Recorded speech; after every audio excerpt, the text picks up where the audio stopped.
পার্থ টেস্টের প্রথম ইনিংসে ভারত এত খারাপ খেলবো মানে আমরা ভাবছিও না। 150 রানে অল উইকেট ডাউন, টপ অর্ডারে কোনো ব্যাটসম্যান পর্যন্ত দাঁড়াতে পারছে না। বাট আনফর্চুনেটলি কে এল রাহুলের এটা আউট না, আম্পায়ার আউট ডিসিশন দিয়ে দিছে। বিরাট কোহলি এটা আনএক্সপেক্টেড মানে বাউন্স, তার লেগে আউট হয়েছে। বাট বাদ বাকি ব্যাটসম্যানগুলো থেকে অ্যাটলিস্ট আশা রাখছিলাম যে অ্যাটলিস্ট 250 বা 200-এর মতো গিয়ে পড়লো। বাট শেষের দিকে নীতিশ কুমার রেড্ডি এবং ঋষভ পন্তের লেগে কিন্তু 150 রান করতে পারছে। যাই হোক, নীতিশ কুমার রেড্ডি ডেবিউতে খুব দুর্দান্ত খেলছে। 150 রান যদি অনেক কম, বাট যদি ভালো বল করতে পারে তাহলে কিন্তু ডেফিনেটলি আমরা করতে পারি অস্ট্রেলিয়া কিন্তু চাপে রাখতে পারবো। নো ডাউট অস্ট্রেলিয়ার মাঠে অস্ট্রেলিয়ার কম্পিটিশন করা একমাত্র ভারতই পারে, আর সেটা কিন্তু এবার আবারও প্রমাণ করার পালা।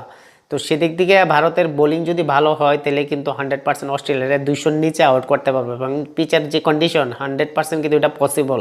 যদি লাইনের লেন্থ অস্ট্রেলিয়া বলারের মতো ভালো করে করতে পারে তাহলে কিন্তু ডেফিনেটলি এখানে সাকসেস পাইব ওই বলার, এবং অস্ট্রেলিয়ার 200-র নিচে